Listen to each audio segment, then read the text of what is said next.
Il me tient ma main comme ça. Il me dit c'est rien. Et je lui dis qu'est-ce qui se passe? C'est horrible, je suis désolée. Ah, c'est vraiment très dur. Ok. Et je lui dis mon amour, vas-y, maman et papa ils sont là, vas-y. On te rejoint mon cœur, on te rejoint. Papa et maman ils t'aiment.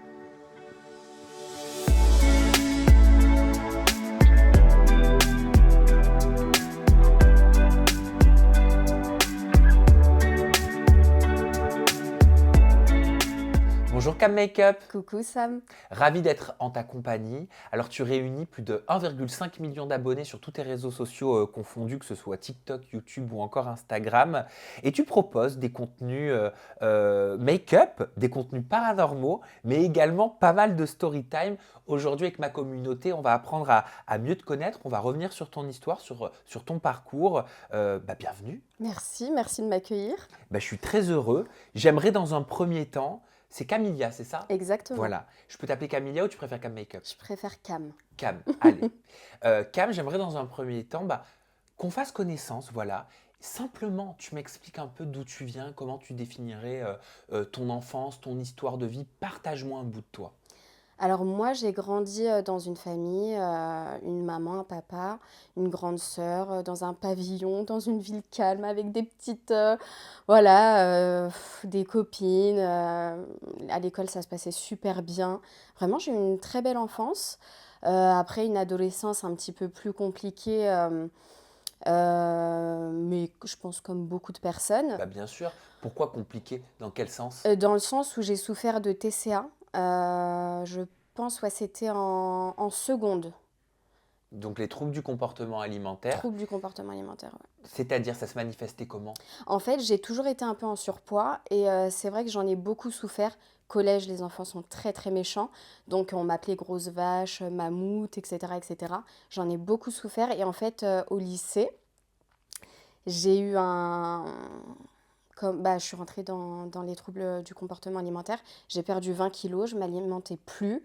Et du coup, j'ai maigré en fait en un été. J'ai perdu 20 kilos et quand je suis venue à la rentrée des classes, on avait du mal à me reconnaître. Alors attends, déjà je vais m'arrêter sur 2 points. Tu dis j'ai toujours été en surpoids. Ouais.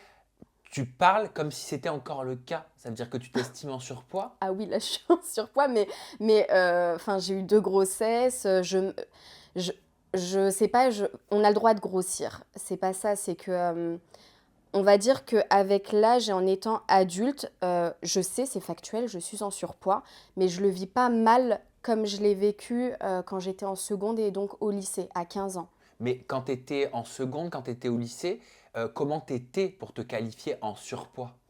C'était factuel, même quand j'allais chez le médecin, hein, je dépassais l'IMC et même, enfin, j'étais beaucoup plus boudinée que mes copines, quoi. L'IMC, ça veut rien dire. Oui, enfin, en tout cas, le médecin me parle d'IMC, tu vois. Il me dit que j'ai dépassé la courbe du niveau normal et donc faudrait se mettre au sport, faudrait machin.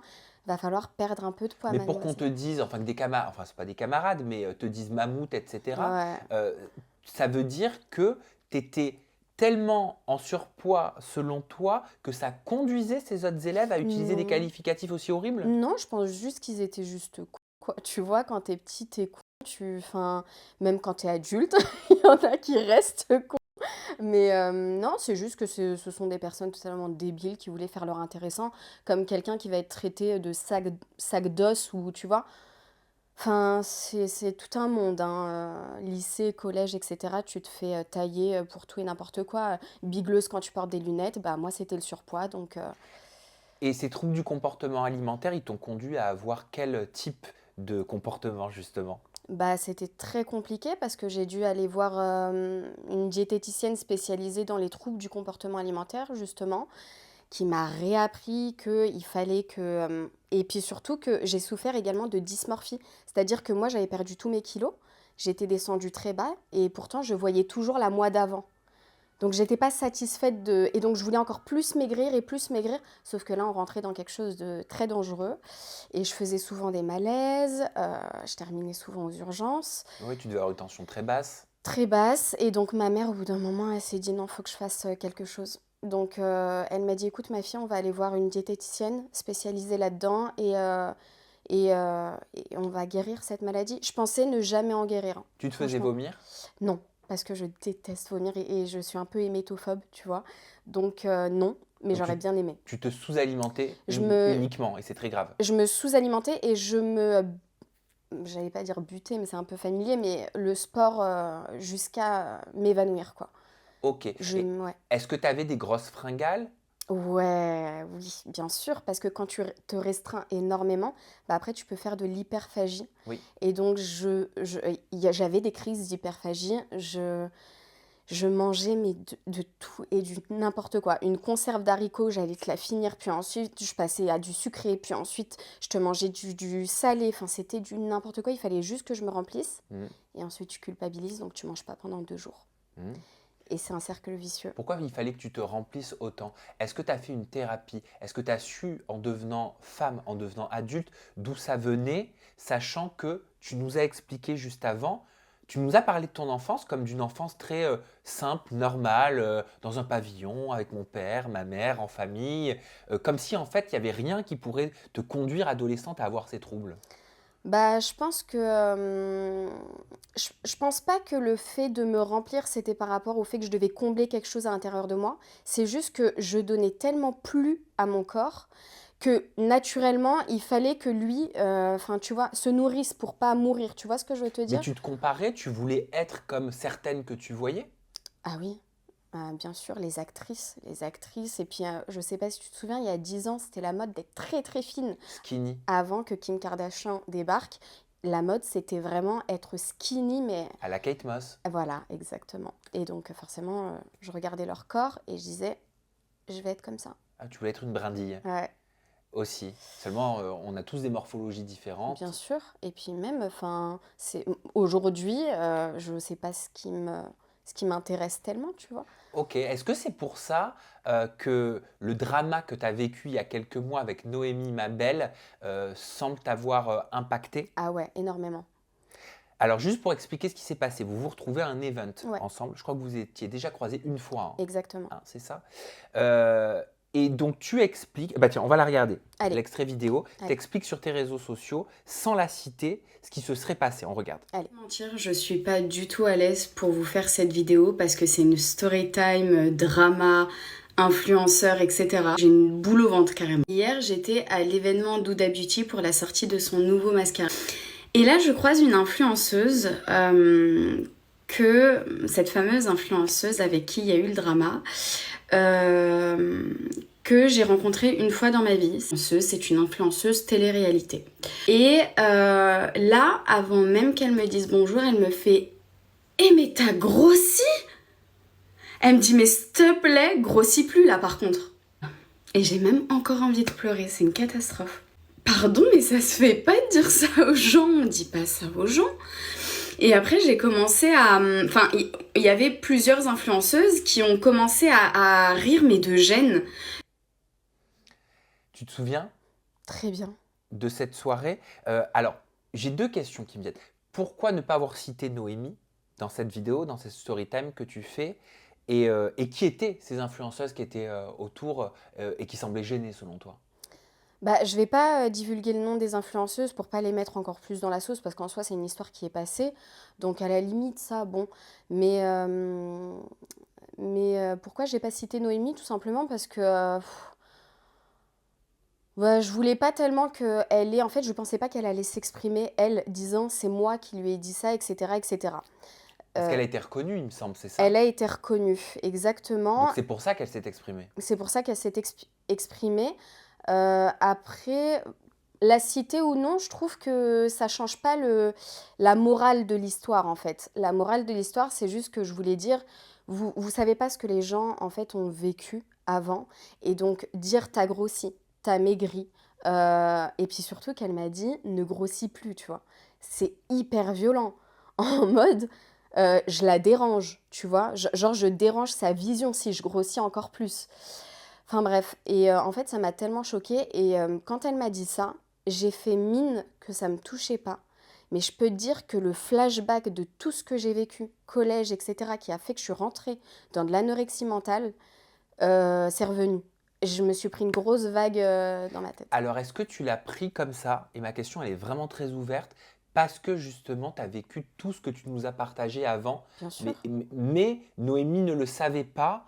Et est-ce qu'elle voulait véritablement te faire du mal? Est-ce que tu l'as, toi, perçu comme ça? Et je te dirai par la suite ce qu'elle nous a répondu, parce qu'on l'a contactée. Bien sûr, c'est normal. Moi, si je l'ai pris, enfin, j'ai eu plein de messages en disant: «C'est bon, enfin, elle t'a juste dit que t'étais grosse», enfin, n'en fais pas toute une histoire, tu vois? Hem, Écoute, moi, je me permettrai jamais de dire à quelqu'un ça, mais après je suis comme ça, tu vois? Elle, je pense pas qu'elle l'a dit pour me faire du mal, je pense qu'elle a peut-être voulu, faire rire un petit peu ses copines autour ou j'en sais rien, en fait. Je vais pas te mentir, je la connais pas assez pour savoir, connaître ses intentions. En tout cas, moi, si j'ai réagi, et que ça m'a autant brisée, c'est par rapport à mon passé. C'est que j'ai terminé à l'hôpital plusieurs fois à cause de ces critiques-là, parce que, j'en avais marre d'entendre que j'étais grosse. Je me dis: «J'ai passé ce stade de collège, lycée et cetera». Même adultes ont fait ces choses-là, tu vois? Parce qu'elle, elle nous dit, je te rapporte, hein, on l'a contactée pour Oui. avoir les deux versions, elle nous explique qu'elle t'avait dit que tu avais grossi, mais que ça t'allait bien. Non, mais enfin, attends, Sam, s'il te plaît, en Et que selon mode elle, il n'y avait rien de mal non, mais dans cette d'accord. phrase-là. Moi, pour moi, comment je l'interprète, c'est juste qu'elle a voulu se rattraper, tout simplement. Quand tu vois une personne, déjà, avant de lui dire bonjour, tu lui dis: «Tu grossi, s'il te plaît, ne grossis plus». C'est pas pour lui dire par la suite: «Mais ça te va bien, hein». Et ce qu'elle semblait ne pas comprendre, c'est pourquoi par la suite à cet event, vous avez fait des snaps, Oui, ah bah, alors des justement, stories oh alors ça, ensemble, pour ouais. après finir en faisant, tu vois, une story time comme ça. Alors ça, c'était d'une gênance, je saurais te dire. En fait, comment ça s'est passé? Justement, les gens ont dit: «Ah beh, on te voit rigoler, 2 secondes après avec elle en snap». Ça s'est pas totalement passé comme ça. Elle m'a dit ça et encore une fois, j'allais pas pleurer devant elle, tu vois? Tu te contiens, en fait. J'ai pas voulu montrer que ça m'avait touchée, donc j'ai dit en mode, «Mais on dit pas ça aux gens», à la rigolade, tu vois? Même, enfin, bon, bref. Et elle a sorti son téléphone. Alors là, pour moi, c'était lunaire et elle a dit sur Snap, sans, me dire: «Est-ce que ça te gêne que je te filme ou quoi, qu'on raconte ça, aux autres?» Enfin, déjà dans la sphère privée, je l'ai hyper mal vécu. Bon, OK, tu veux divulguer ça à tous tes abonnés sur Snap, OK. Je vais pas, commencer à l'embrouiller sur son Snap. Enfin, tu vois ce que je veux te dire? Je suis pas quelqu'un comme ça, tu vois? Moi, sur le moment, je vais le prendre à la rigolade, puis après, je vais partir. Je lui ai dit: «Bon, bah, là, je vais aller prendre un verre d'eau». Je suis pas du tout partie prendre un verre d'eau. Je suis partie surtout, me rendre compte de ce qui s'est passé et c'est sorti tout seul. J'ai fondu en larmes. C'est marrant, tu vois, moi j'étais pas là, hein, donc forcément je ne peux pas juger, je peux rien dire, j'étais pas là, mis à part ce que toi tu me dis, ce que Noémie, tu vois, Bien nous sûr. explique et me dit. Mais pour l'avoir vu plusieurs fois, je remets pas en cause, mais ça m'étonne. Écoute, J'ai pas vu ça. écoute, moi, Noémie, de ce que je vois sur elle, sur, les réseaux et cetera, enfin, ça a l'air d'être une fille super, gentille, enfin, j'ai vraiment rien contre elle de base, tu vois? Nous, elle nous explique si une personne elle m'a dit si une personne te fait du mal, il s'excuse. T'as pas à médiatiser cette histoire. Quand t'as le contact d'une personne, je ne vois pas l'intérêt de faire une vidéo monétisable. Je trouve ça dommage. En tant que deux femmes musulmanes et soi-disant personnes saines, on aurait pu s'expliquer en dehors. Je ne lui en veux pas, ça m'a permis de grandir et de faire attention à ce que je dis. Ah bah oui, franchement, ouais, c'est bien qu'elle se rende compte qu'elle doit faire attention à ce qu'elle dit. Après, je lui en veux pas, c'est une histoire qui date. Elle m'a écrit un DM en s'excusant, c'est bon, je suis passée à autre chose, tu vois? Et pour toi, c'était important de faire cette vidéo, même si elle s'était Non, elle s'était pas excusée en excusée amont? avant. En fait, elle s'est excusée quand elle a eu tout ça contre elle. En fait, les gens pensent qu'elle s'est excusée et que après j'ai fait un TikTok. Ça s'est pas du tout passé comme ça. Elle m'a dit ce qu'elle m'a dit, j'ai laissé passer 2 jours et après je l'ai raconté, sur TikTok. Faut savoir que quand je suis rentrée, alors déjà quand elle m'a raconté ça, enfin quand elle m'a dit ça, j'ai fondu en larmes à l'événement. Bien évidemment, je suis partie de l'événement alors qu'on rencontrait Huda Beauty pour la première fois. Elle m'a complètement détruit mon événement, vraiment. Je suis rentrée en pleurant. Je n'ai pas arrêté de pleurer de la nuit. Alors, les gens vont dire: «Oh, c'est bon, chochotte, au bout d'un moment, passe à autre chose». Non, Quand vous savez pas en fait que les gens ont souffert d'une maladie, parce que l'anorexie mentale c'est une maladie, vous pouvez pas vous rendre compte de le traumatisme que ça peut causer. Et donc moi je l'ai hyper mal vécu, je suis rentrée, j'ai fait que pleurer, j'ai appelé mon mari, j'ai fondu en larmes, etc., etc. Lui il sait très bien ce que j'ai vécu par rapport à ça. Et c'est seulement le lendemain soir où j'ai filmé le TikTok, mais j'avais plus du tout de nouvelles de Noémie. Et je me voyais pas l'embrouiller en DM en disant 2 jours, enfin le lendemain, écoute cocotte, tu t'excuses. Non.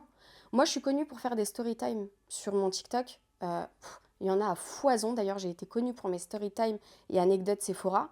Là c'était la énième story time que je racontais sur mon TikTok. À chaque fois que je vis des trucs rocambolesques, et Dieu sait que mon Dieu, ma vie c'est un film, je le raconte, tu vois, et mes abonnés me connaissent pour ça. Donc là, tout naturellement, j'allais raconter ce qui m'était arrivé, le truc lunaire qui m'est arrivé hier. Pourquoi tu as dit dans une de tes vidéos, je n'ai pas d'amis, c'est un choix personnel? Oui, c'est vrai. En fait, en tout cas, mon cercle restreint, j'ai des personnes de confiance, mais là, ils ont dépassé le stade d'amis simples. C'est vraiment des sœurs de cœur. Mais sinon, non, j'ai un cercle très restreint. Pourquoi si restreint? Pourquoi toi, tu sembles vouloir le restreindre, ce cercle? Parce que c'est difficile de faire confiance aux gens. C'est compliqué. T'ouvres la porte de chez toi aux gens et tu sais pas après qu'est-ce qu'ils vont faire de ça, tu vois. T'as été déçu plus d'une fois? Ouais. Récemment? Non, il y a très longtemps. Il y a très longtemps, il y a une amitié qui m'a assez troublée dans ma vie. Du coup, je me suis dit qu'à partir de ce moment-là, je vais mettre des barrières avec les gens. Je suis quelqu'un, je m'ouvrais assez facilement. Je suis très sociable, trop sociable. Et donc, du coup, bah, je donnais tout. Et je me suis pris un mur et je me suis dit, ok, à partir de maintenant, tu vas réfléchir à ce que vraiment tu veux offrir aux gens. Et très famille aussi. Très famille. Très famille, tu es très Très proche famille. de ta mère, tu t'es beaucoup rapproché de ta maman, même si tu l'étais déjà, notamment depuis 2022. Tu as dit dans une de tes vidéos, il faut que j'assure pour ma maman, parce qu'en juillet 2022, tu as perdu ton papa d'une façon assez Ça y est, je vais pleurer. radicale. Et la mort fait partie de la vie. Mais c'est très dur à accepter hein, quand on est face à la mort. Je savais que j'allais pleurer, punaise. On est dans le déni de la mort en tant que vivant. Toute notre vie, c'est vrai ou pas? On veut pas. On le voit, ça existe chez les autres, mais ça ne peut pas exister dans son cercle. Jusqu'au jour où on est face à cet événement. Surtout mon père, quoi.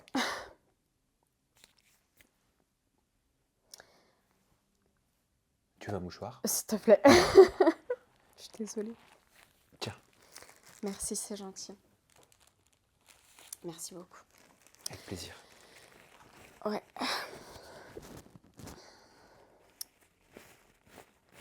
En 2021, j'ai perdu mon fils à l'accouchement. Et 1 an après, j'ai perdu mon père. Alors que j'étais pas remise du deuil. Donc c'était un peu trop, tu vois. Mais on accepte, on n'a pas le choix. C'est encore très dur aujourd'hui. Malgré que... Elle est vive, la douleur, encore? Très dur. Très, très dur. Comment tu vis avec ces deuils, avec ces pertes? Très mal. Je fais mine que ça va sur les réseaux parce que... bah voilà quoi. Enfin, je pense que... j'en ai assez parlé sur mes réseaux, tu vois. Les gens aussi passent des moments très compliqués. Et je pense qu'ils ont besoin de rire. Et si je commence à leur dire tous les 4 matins, bah écoutez, je vais pas bien. C'est-à-dire que tu culpabilises de souffrir? En fait, c'est pas que je culpabilise de souffrir, parce que je pense que c'est normal que je souffre par rapport à ça. J'étais extrêmement proche de mon père. Pardon, c'est... Je souhaite à tout le monde d'avoir un papa comme j'ai eu. Et en fait, si je commence à pleurer tout le temps sur mes réseaux, tu vois, et à montrer que je suis détruite, bah, les gens, ça va leur apporter des mauvaises vibes, tu vois. Parce que même eux, ils vivent des deuils, des décès. Ça arrive tous les jours, malheureusement. Et je pense qu'ils ont besoin, quand ils ouvrent leur téléphone, d'être dans une bulle, tu vois. Moi, je pars de ce principe-là. J'ai pas envie. Je sais que mes pépites, mes abonnés, ça leur touche énormément quand je suis dans cet état. Et j'ai pas envie de leur imposer ça tout le temps, tu vois. Mais ouais, en vérité, T'es quoi? je suis détruite. Complètement.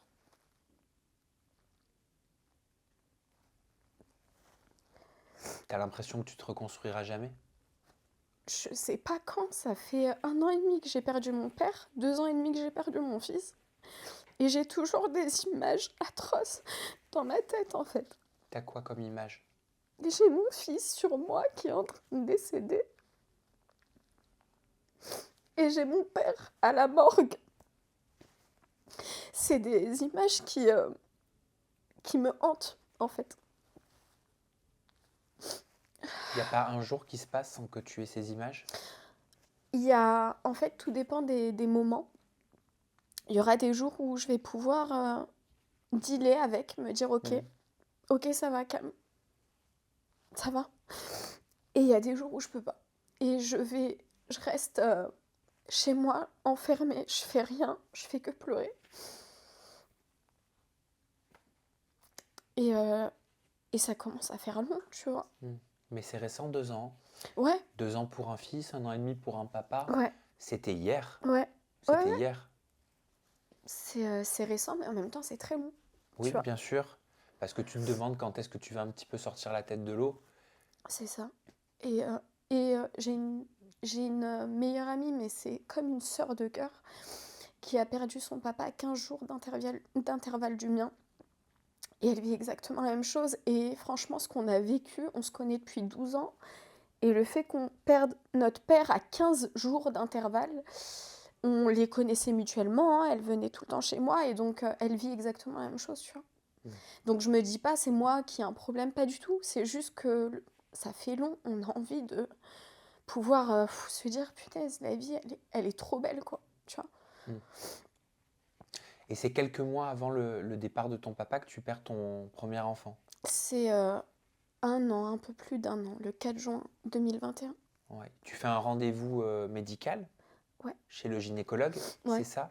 Et le rendez-vous, il se passe pas comme tu pensais qu'il allait se passer. Il exactement. fait une tête bizarre, le gynécologue. Tu comprends qu'il y a quelque chose qui va pas. Tu le comprends tout de Exactement. suite, il n'a pas besoin de parler, Il hein. n'a pas besoin de parler, c'était une femme. Tu comprends quoi dans son regard à cette gynécologue? Qu'il y a un souci. Il y a un souci, c'était ma première grossesse. Moi, toute contente, avec mon mari, on était trop heureux. On va pour le premier rendez-vous des 3 mois. Et là, je vois la tête de la femme. Et le rendez-vous dure beaucoup trop longtemps. Je regarde mon mari et je lui dis, il y a un truc qui va pas. Mm. Et elle me dit, non, non, vous stressez pas, je suis juste en train de regarder quelque chose. Et là, elle regarde, mais longtemps. Et elle me fait plusieurs analyses.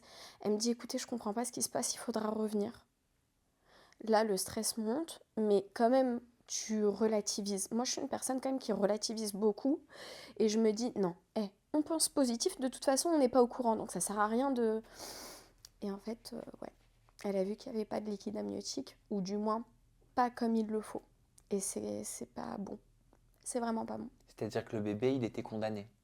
Le bébé, en fait, avait... mais ça, ils l'ont su qu'après. Le bébé avait le syndrome de Potter et ils me l'ont pas dit tout de suite. J'ai fait beaucoup d'analyses et en fait, quand ils devaient m'annoncer ce qu'avait le bébé, ils ont perdu les analyses. Donc je suis retournée à l'hôpital pour refaire les mêmes... Ça, en fait, ça a pris du temps. Mon ventre commençait à grossir.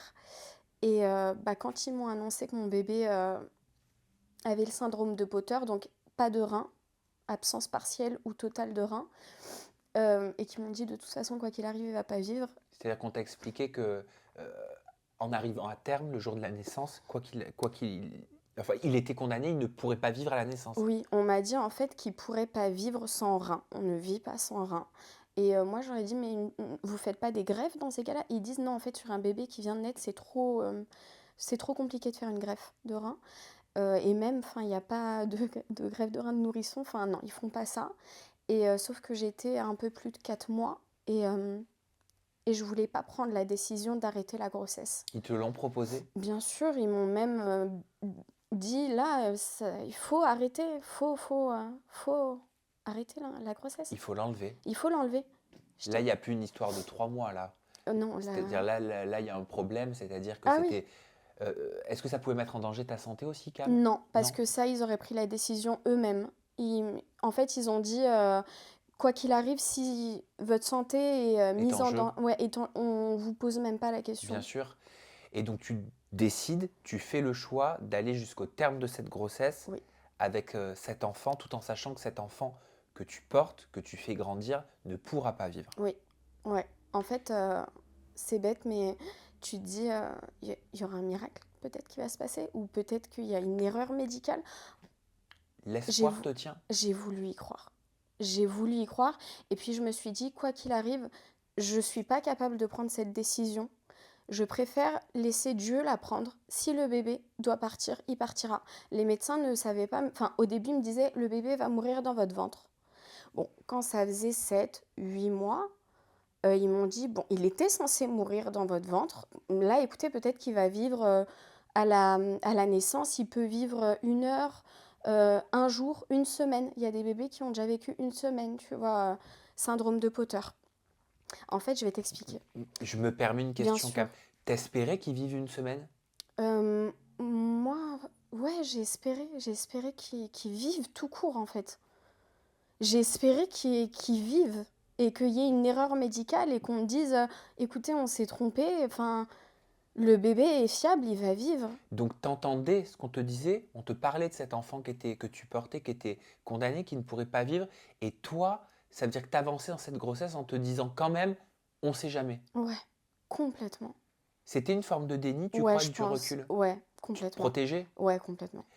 Comment tu l'as vécu, cette grossesse? Comment tu as avancé dans les mois? Est-ce que tu sentais la connexion, avec ton enfant? Est-ce que tu commençais à l'aimer?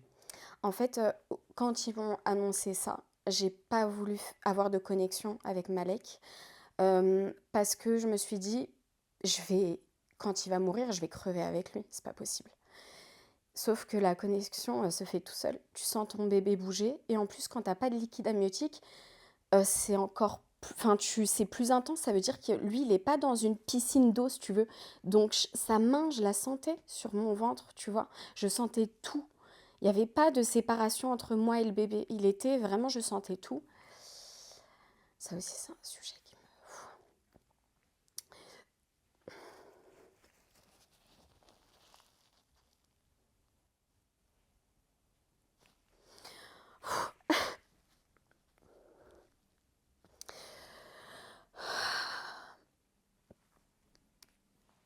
Et donc bien sûr mon ventre commençait à grossir, les gens autour de moi me disaient félicitations avec mon mari.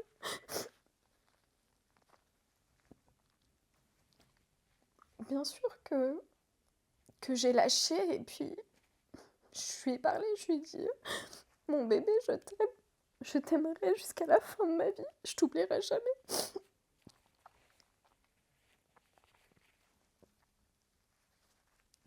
Tu l'aimes, tu sens tout. Tu sens les coups, tu sens l'amour, tu sens... C'était très intense. C'était très très intense. D'un côté, j'avais une partie de moi qui faisait des cauchemars sur en fait l'accouchement. Parce que je sentais qu'il allait continuer à vivre dans mon ventre. Malgré que les médecins me disaient, enfin, vous pouvez le perdre à tout moment, hein, votre bébé. Je sentais qu'il était bien accroché, je sais pas comment dire, mais il grossissait. Et puis les médecins étaient très étonnés parce que quand j'allais faire l'échographie, il grossissait comme un bébé classique. Il avait un poids classique. Ils le regardaient dans l'échographie. C'était un bébé normal, tu vois. Et là, je me suis dit, Cam, mais heureusement que t'as pas avorté, parce que les médecins sont choqués, donc ça se trouve qu'il y a eu une erreur, tu vois. J'y ai vraiment cru. Et de toute façon, j'ai mis ça dans les mains de Dieu. J'ai dit, écoute, Dieu, je te fais confiance 100%. Vraiment, c'est ta création, même si c'est mon fils, ça reste ta création, donc quoi qu'il arrive, tu peux en faire ce que tu veux. Je serai OK avec ça. OK. Juste, je veux que mon fils il soit bien. Je veux pas qu'il souffre, je veux qu'il soit bien. Comment t'appréhendes le jour où tu accouches? J'en fais des cauchemars, j'en dors pas la nuit, surtout plus le temps passe et plus je sais que je me rapproche de la mort de mon bébé. Oh, c'était tellement dur, mon Dieu. Donc quelque part, tu voulais pas que ça arrive ce jour-là. Non, Tu non. voulais le garder le plus longtemps possible. Je voulais arrêter le temps. Eh oui. Je voulais arrêter le temps.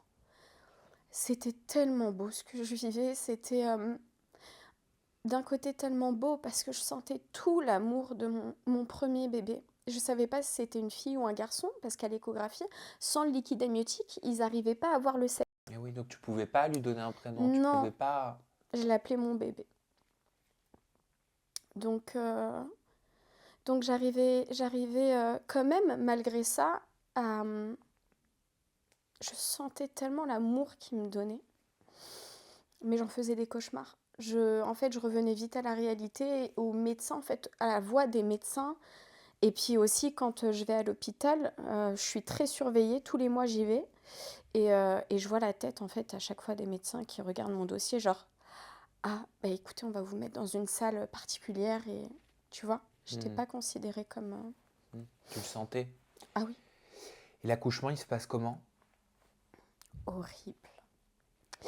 En fait, j'ai très mal au ventre. Vraiment, j'ai très très mal au ventre. Et mon mari me dit, c'est le travail. Et je dis non. Et en fait, une partie de moi avait trop peur d'accoucher ce jour-là. Et je me rappelle avoir dit à mon mari, si j'accouche là, je vais mourir. Parce que je suis pas prête à perdre Malek. Je suis pas prête. Et en fait, il me dit, écoute, on va juste, parce que là, ça faisait quand même 18 heures que je souffrais le martyre à la maison. Et c'était devenu trop insupportable pour mon mari. Et il m'a dit, non, je t'emmène là, tout de suite, je t'emmène. Et je lui ai dit, je t'en supplie, je veux pas accoucher. Je t'en supplie. Il m'a dit, écoute, on sait pas, ça se trouve, t'as juste mal. C'est pas obligé que t'accouches, mais il faut qu'on aille voir quelqu'un. Et je souffrais le martyre, j'hurlais dans la voiture tellement j'avais mal. Et j'arrive là-bas, on, on m'ausculte et je suis ouverte à 3. Et quand t'es ouverte à 3, c'est accouchement direct. Quand la dame m'a dit, Madame, vous êtes ouverte à 3, on vous emmène tout de suite pour accoucher. Je suis rentrée dans une bulle en fait. J'étais là, mais sans être là. Et l'accouchement se fait assez rapidement. En quelques heures, j'avais accouché. Et là, je vois mon bébé. Je vois que c'est un garçon. Donc, trop contente, je le prends dans mes bras. Il est vivant, il est là avec nous. Moi et Nab, on le câline. Il pleure? Il pleure. Il pleure. Moi et Nab, on le câline. Et en fait, premier réflexe que j'ai, c'est que j'appelle mon père. Parce que ce moment, je voulais le partager avec lui. Et j'ai mon bébé comme ça sur moi, Nab ici, mon mari. J'appelle mon père et je lui dis, papa, j'ai quelqu'un à te montrer. Et je lui montre Malek. Et mon père, il pleure, il a fondu en larmes, il est parti chercher ma mère, il a dit, mais regarde, ta fille, elle vient d'accoucher. Donc on vit ce moment ensemble avec mes parents. Et après, je leur dis, bon, bah, je dois vous laisser parce que je sais pas ce qui va se passer, on est dans le blanc, enfin, on sait pas, donc je vais profiter un max de lui. Il a dit, bien sûr, donc il nous a laissé vivre ça, on l'a câliné. On lui a fait des bisous, on lui a lu beaucoup de sourates, etc. On lui a dit, mais tout l'amour qu'on avait pour lui, tout ce qu'il représentait pour nous, ses parents. On lui a fait que des bisous, ça. Et le moment où il commence à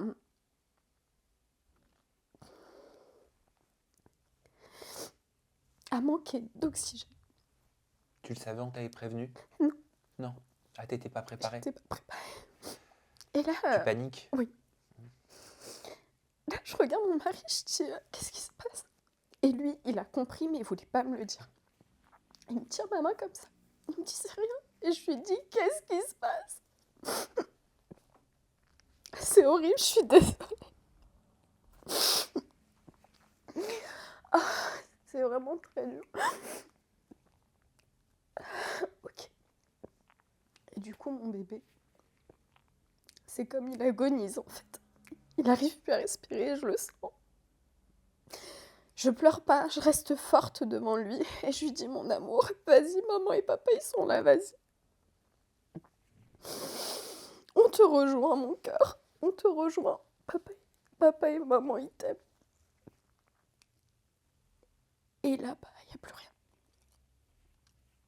Et plus les minutes passent et plus son corps devient tout froid.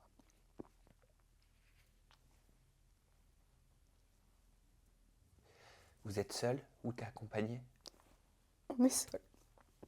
Seul avec notre bébé qui est parti. C'était la fin de ma vie. À ce moment-là, une partie de moi, je le souhaite à personne, vraiment, de vivre ça, je le souhaite à personne. C'est pour ça que tu as mis Mamange sur tes réseaux sociaux. Parce que quoi qu'il en soit, tu resteras toujours la maman de ce petit Malek.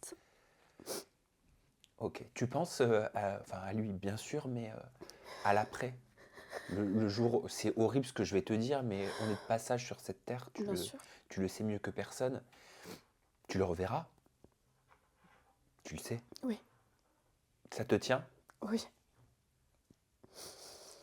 Je pense très souvent à ce moment où mon fils, il va me dire « Maman, c'est moi ?» Et là, ça va être très très fort. Merci pour la confiance déjà que tu nous accordes. Pas évident de continuer. Hein. Ouais, t'as vu ? Attends, bah, moi aussi je vais en prendre un. Tiens, je te redonne un. Je te remercie.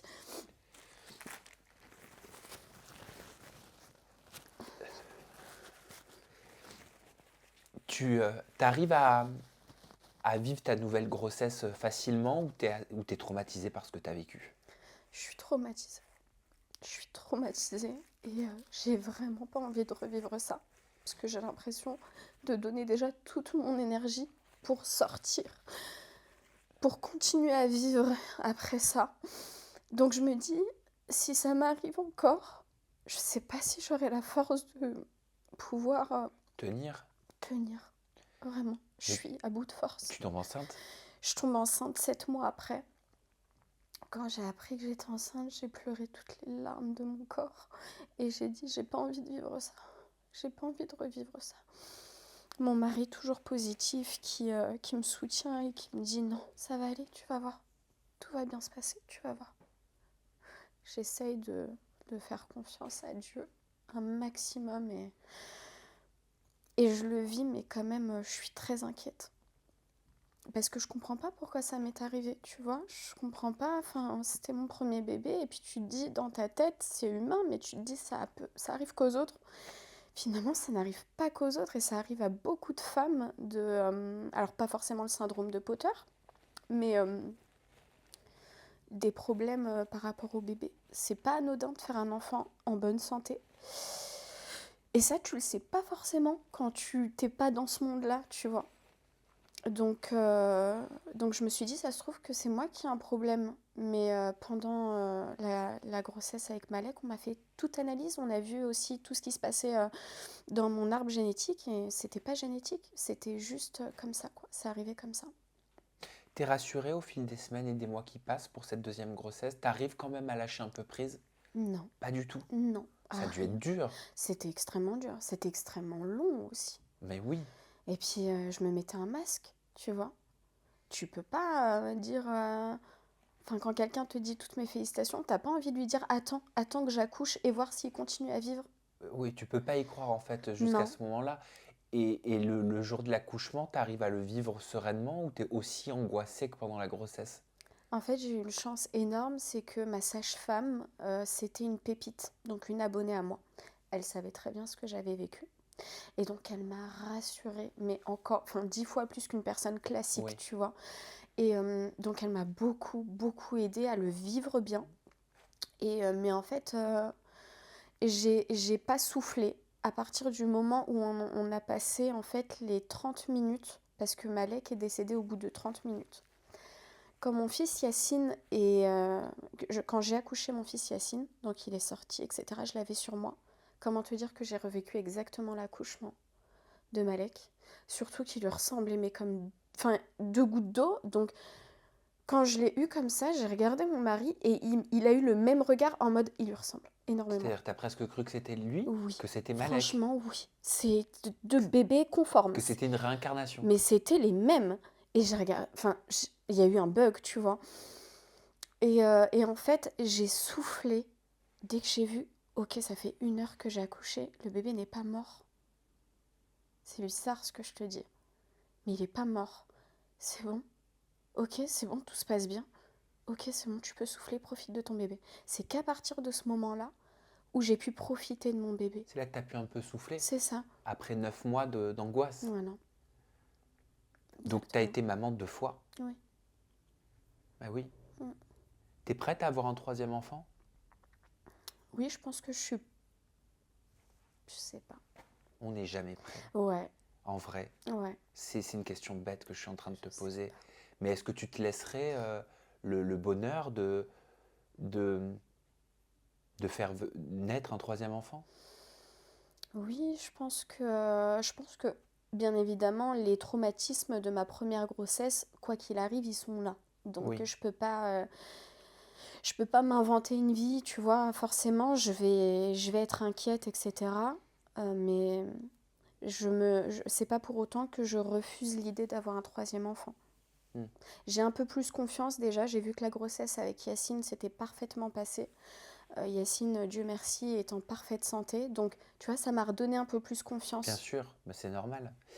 C'est après le décès de ton premier fils Malek Oui. que tu décides de porter le voile? Oui, C'est ça? exact. C'est cet événement qui t'a conduit à porter le voile, c'est juste? En fait, donc Malek est né, je le vois, j'y pensais même pas. C'est vraiment à l'enterrement, quand on a dû faire les papiers pour le cercueil du bébé, également la tombe du bébé, où est-ce que vous voulez qu'il soit enterré, etc., etc. Et en fait, à l'enterrement, donc on avait rendez-vous le lendemain, et la fille des pompes funèbres, elle me dit par contre, venez les cheveux couverts à l'enterrement. Dans la religion musulmane, apparemment c'était ça, et je ne savais pas. Et je lui dis, mais pourquoi? Elle me dit, bah, dans la religion musulmane, dans un cimetière, c'est bien de rentrer les cheveux couverts. C'est ce qu'on dit tout le temps. Et en fait, le lendemain, j'ai mis mon foulard, un foulard sur mes cheveux, et je me suis dit, bah, ça se trouve, c'est un signe de Dieu pour que tu mettes le voile. Et donc, je l'ai pu retirer. Ah, depuis ce jour-là, depuis l'enterrement de Malek, t'as L'enterrement, jamais pu retirer ton voilà. foulard? Sauf que maintenant, pour celles et ceux qui me voient sans foulard, vous allez comprendre par la suite. Ok, Ouais, parce que ça avait suscité beaucoup de réactions quand tu l'avais porté, parce que oui. tes abonnés t'ont connu sans, Et bien sûr, t'ont oui. connu avec. Ouais. Comment tu expliques que le simple port d'un tissu, d'un foulard, suscite autant de réactions de façon générale, et encore plus quand on est influenceuse? Bah, faut savoir que ça faisait 2 ans que j'étais influenceuse et du jour au lendemain, j'ai porté le foulard sans montrer de signes, enfin, tu vois, sans poster de temps en temps de la religion. Je parlais jamais de religion. Et enfin, du jour au lendemain, la fille, elle arrive, les cheveux couverts, tu vois. Ils n'ont rien compris. Bien sûr, j'ai énormément de gens qui ont accepté et qui ont dit, écoute, quoi qu'il arrive, soit tu peux nous dire pourquoi, ou soit tu ne nous dis pas et c'est ok. Tu vois, tu restes calme, on va continuer à te suivre pour ton contenu. Et en fait, j'ai beaucoup de gens qui l'ont pas compris et qui l'ont mal vécu. En plus, c'était la période un peu, tu vois, compliquée de Syrie, etc., etc. Les gens se sont dit, waouh, elle va aller nous faire un djihad, elle. Elle va aller... Ah, c'est-à-dire que le tissu a été assimilé à des actes Oui, oui, bah oui. horribles. Bah, en fait, les gens ont cru que je m'étais convertie à l'islam parce qu'ils savaient pas que j'étais musulmane de base, comme j'en parlais jamais et que ça se voyait pas sur mon visage clairement. Donc oui, quand j'ai mis le voile, ils se sont dit, attends, elle s'est radicalisée, qu'est-ce qui s'est passé? J'ai raté un épisode. Elle va aller en Syrie, qu'est-ce qui se passe? Il y a beaucoup de gens qui l'ont pris comme ça, C'est beaucoup. extrême, dis donc, Mais comme bien sûr, réaction quand même. bien sûr. Et donc, il y en a beaucoup qui se sont Ça a dû te désabonnés. blesser, toi? Bah, bien sûr, par rapport à ce que je vivais moi à côté, ça n'avait rien à voir. Ça fait super mal de Mais lire bien des sûr, choses comme ça, je mais trouve. bien sûr. Et il y a aussi beaucoup de gens qui ont dit que c'était mon mari qui m'avait forcé à porter le voile. Mon mari, il a pris cher également par rapport à ça. Il, Alors que... il l'a vécu comment, ton mari? Ah, mais du jour au lendemain, je lui ai dit, écoute, je vais pas retirer ce voile sur mes cheveux. Il va rester sur mes cheveux, etc. Il m'a dit... enfin, en fait, on était tellement dans une période compliquée et spéciale dans notre vie qu'il m'a dit, ok, fais ce que tu veux, je suis pas là. C'est un sujet dont vous aviez parlé ensemble auparavant? Pas du tout. Même pas? Enfin, le voile, on sait que dans la religion musulmane, c'est obligatoire, etc. Mais il m'a toujours connu sans. On se connaît depuis qu'on est gamin, tu vois. C'était un non-sujet, quoi. Mais oui, bien sûr. Donc, du jour au lendemain, quand je l'ai mis, il a dû sentir le pourquoi du comment Ouais, parce bah qu'il bien était sûr, avec il te moi, tu connaît. vois. Voilà. Il te connaît. Donc, il a dit, ok, tu fais ce que tu veux, vraiment. Et pourquoi certains de tes abonnés te reprochaient de ne pas avoir supprimé tes vidéos où tu ne portais pas le voile avant que tu fasses ce choix? Comme s'il fallait supprimer ton passé. Comme Ouais, si ce qui s'était passé avant ne pouvait plus exister. c'est Comme s'il ça. fallait le renier quelque C'est part. ça, exactement. Même moi, je l'ai un peu mal pris. Bah, quand j'ai mis le voile, en fait, je l'ai mis du jour au lendemain et j'avais même pas pris conscience des conséquences ou de ce qu'on allait me demander par la suite. Alors c'était loin de moi, vraiment à cette période de ma vie, j'étais dans une phase où je pensais qu'à mon fils en fait, rien d'autre. Et du coup, bah, quand j'ai commencé à mettre le voile, je l'ai annoncé sur les réseaux sociaux parce qu'il fallait bien que je reprenne ma vie, tu vois, fallait que je reprenne mon travail pour essayer de recommencer à vivre. Et en fait, on m'a dit, ok, donc maintenant que tu portes le voile, il faut que tu supprimes tes photos où on te voit sans voile. T'arrêtes un peu de te maquiller, même un peu beaucoup. Va falloir supprimer tes réseaux sociaux parce qu'une femme voilée sur les réseaux sociaux, c'est du n'importe quoi. J'ai dit, oh les gars, oh, on se calme. Doucement, s'il vous plaît. Donc après, j'ai même un imam qui est venu, assez connu sur les réseaux sociaux, qui est venu me parler en DM parce qu'il avait fait un prêche, etc. Il m'avait dit, là, maintenant que tu portes le voile, supprime les photos où on voit ta chevelure, sinon ça sert absolument à rien, quoi. Hmm. Et j'ai dit, oui, mais c'est mon ancien moi, enfin, c'est mon passé. En fait, ton ancien toi t'a permis à être ton toi actuel. Ouais, c'est Sans ça, cet ancien toi, tu ne serais pas celle que tu es aujourd'hui sur ce canapé, exactement. avec tout ce que tu as vécu, que ce soit les péchés, les erreurs, les bonnes actions que tu as pu faire également. Bien sûr. On est la somme de tout ça. Ouais, exactement. Sauf que non, en fait, à partir du moment où tu te voiles, tu retires. Tu retires tes anciennes photos où on voit tes cheveux. Delete. Ouais, moi j'ai pas pu supprimer, je les ai mis en privé. Ah, tu l'as Et fait quand oh, même. j'ai pas pu supprimer. Oui, mais tu as quand même fait l'action de J'étais les cacher. obligée. Mais fallait voir toutes les insultes que je recevais par jour. Mais j'étais obligée sous tous mes posts. On me disait, mais attends, elle joue avec la religion celle-là ou quoi? Genre, tu t'es voilée, tu comptes pas supprimer. Et donc, comme je connaissais pas trop, moi je t'ai dit, le voile, je connaissais pas de base, tu vois. Bien sûr, mais dans ma famille, il n'y a aucune personne voilée, tu vois. Je savais que le voile, c'était obligatoire en islam. Bien évidemment, je me disais, je le mettrai un jour.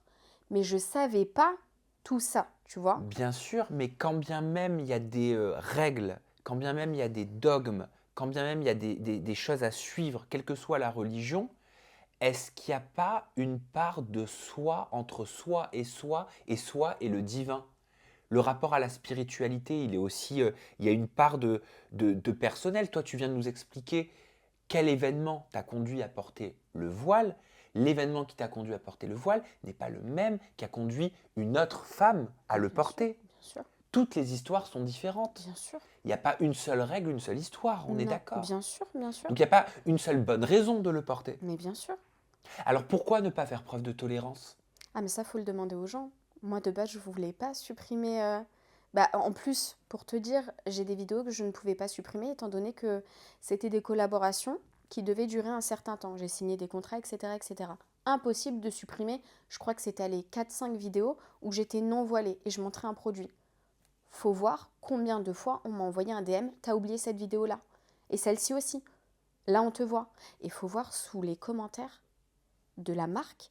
Retirez cette vidéo, là vous respectez pas une sœur qui essaie. En même temps, je peux pas les blâmer parce que je sais que moi ça me fait bizarre de me voiler aujourd'hui et qu'on montre moi non voilée avant, tu vois. Parce que quand tu mets le voile, tu passes un cap dans ta spiritualité. Et donc, bah, tu as envie qu'on respecte ton choix et qu'on ne montre pas des photos de toi non voilées. Sachant que toi, tu t'obstiens de te montrer non voilée aux gens, t'as pas envie que quelqu'un d'autre le fasse à ta place. Sauf que là, c'était bon une collaboration. Je leur ai dit, écoutez, là, c'est un contrat, c'est contractuel. J'ai signé un contrat. Je peux pas. La marque a le droit de me diffuser comme ça. Là, c'est mon travail, là. Mais après, pour moi, personnellement, ouais, je me suis retrouvée contrainte à mettre en privé tout mon contenu qui a été fait depuis 2 ans. Et c'est il n'y a pas si longtemps, c'est il y a quelques semaines, hein, que tu décides de l'enlever, Ouais, ce voile. ouais. Pour quelle raison? C'était trop de pression.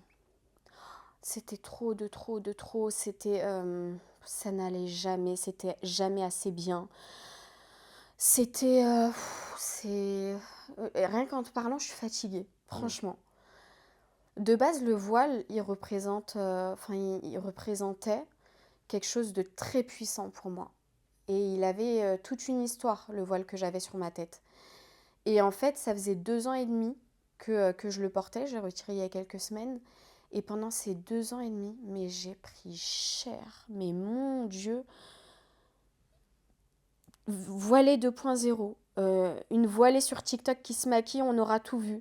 Mais Starfallah, tu fais honte à la religion musulmane. Mais c'est qui cette voilée de Wish ou je sais pas quoi. En fait, les gens se permettent de te critiquer sur un sujet qui, personnellement, est très intime pour moi. C'est ma relation avec Dieu.